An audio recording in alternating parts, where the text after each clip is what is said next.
Well, this is now 4.5 hours later. The reason why it took me this long to get it finished is because of the dialogue. As a film composer, you have to constantly be mindful of the fact that the music is only 1/3 of the soundtrack, the recipe that makes up the soundtrack. You've got the music, you've got your dialogue, and you have the sound effects, especially in a scene like this. And so, rather than just going through and composing the best music and satisfying my ego for wanting to be most noticed, I have to realize that I'm only part of a little bit of this, and so I can't let my ego get in the way, because it actually saves me a lot of trouble in later on when it gets mixed in tomorrow when he's mixing all this together. My music is only going to be a part of it, and rather than being disappointed that my music has been brought down, I can realize ahead of time, knowing that my music is not going to be the grand part of this. So anyway, what I did here is with the dialogue, I've kept up this driving rhythm, and with the taiko and the bass drums and the other things going on, the brass, but I have brought in, I've kind of intensified it a little bit more. But as soon as people are speaking, I change the orchestration a little bit. I take off the taiko and the bass drums, and I just have, say, the colegno playing, or at least keeping up that triplet, bum bum bum bum bum bum bum.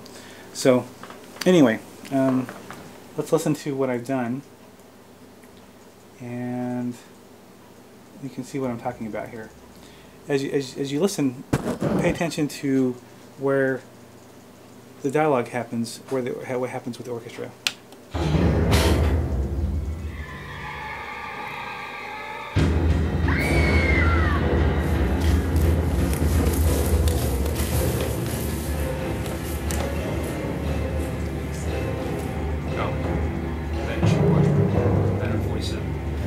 So as you hear, when they're speaking, I've brought down the big heavy hitting stuff. But as soon as they stop speaking, I bring it in again. And here I have modulated and brought in more brass and the cellos with this dun dun dun dun dun dun dun dun dun kind of rhythm.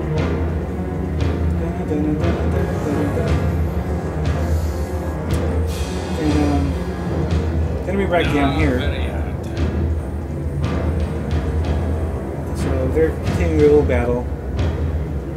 Kind of a goddess gets blinded by a few ashes.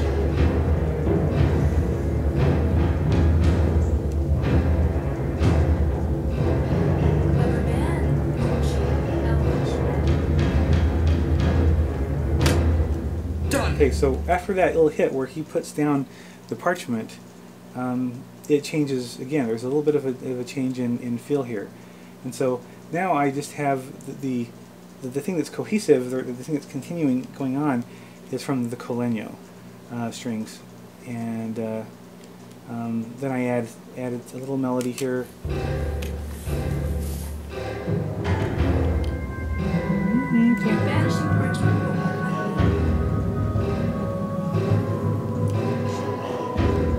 It's a little fair. Okay, so now basically I have this very simple brass melody going on over this cacophony of orchestral effects, as supposedly she's getting sucked into the parchment. Parchment did work. So that's basically what I've done so far. And I don't anticipate this next section to be very difficult. It's much less action. It's more just kind of an ominous feel to it, which I think it'll be a lot more quick to do. So let me get that done, and then we'll listen to the whole thing.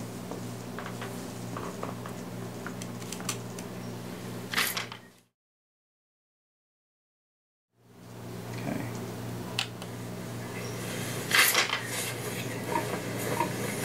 Okay. Okay. Well, this didn't take very long. Because there was pretty straightforward as far as what kind of was needed for it. I kept it pretty ominous. It's a completely different feel for it now. What I brought in is in Garriton orchestral strings. Actually, sorry, in instant orchestra, there are passages where the strings are using their harmonics. And what I did is I took the violins doing theirs, and I altered the pitch. I recorded it, then I altered the pitch in the waveform, so they brought it down like 3 or 4 octaves. So it now has it's going slower. The vibrato is way slow, and when you put that together with other instruments, or all this.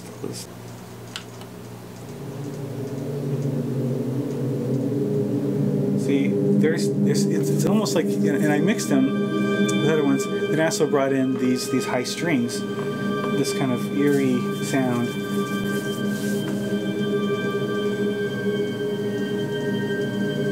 See, he's still wondering what's going on here, and so I thought I would underscore this with these strings. Okay, I brought those in.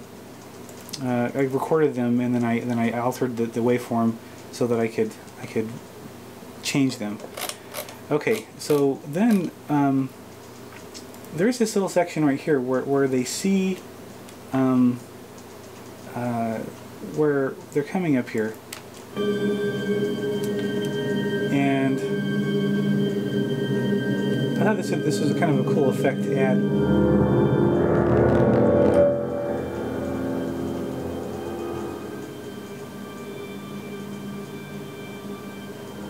Now that's basically from this right here. It's in the Garriton Instant Orchestra, they have several effects patches, and one of them is tuning. And for some reason this has kind of a cool effect, and I thought that this would be nice to use. So I use it twice, and then I bring in some more music as we go. Let's go ahead and let's just listen to the whole thing. I'm sorry, I should just have gone back. Okay, so all right, so she's dying.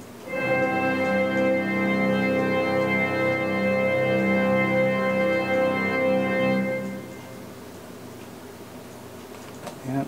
Okay.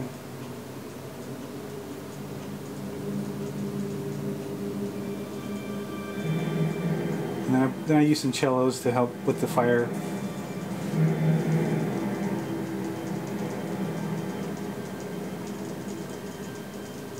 And as he goes there, I thought I would use this kind of effect.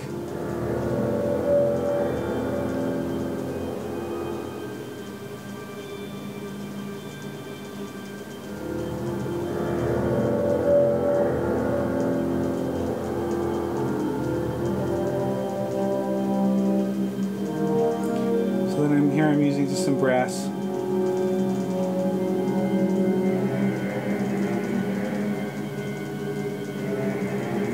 Some cellos, this kind of little patterns. And there's a hit because they wanted to have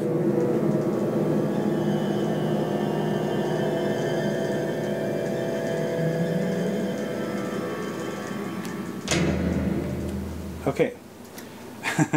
So what I did I think that's pretty self-explanatory.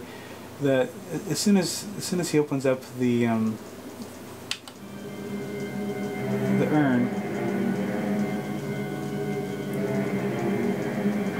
I have this hit, boom. This is basically a gong, some bass drum, and then right here I've got some shimmering strings. A glissando with the cellos. So there is the end of this thing, and I encourage you to please go to this link here again to watch number 5 now, all the way through, completed with the sound effects and the special effects and the music, and I think you'll see how it all fits together. Was this my best music that I've ever composed? No, not by a long shot. That being said, I'm proud of it. I think it does work well with the scene, but like I said before, I actually prefer to write things down, think things through, develop, you know, thoroughly kind of write.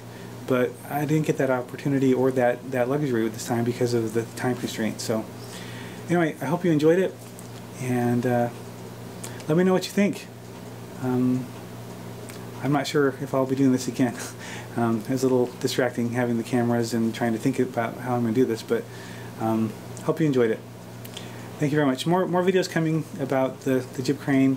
And I've got a boom pole and a blimp that I made that I'm going to do a video about, and some other things that are in the works. So have a great day. Thanks for watching.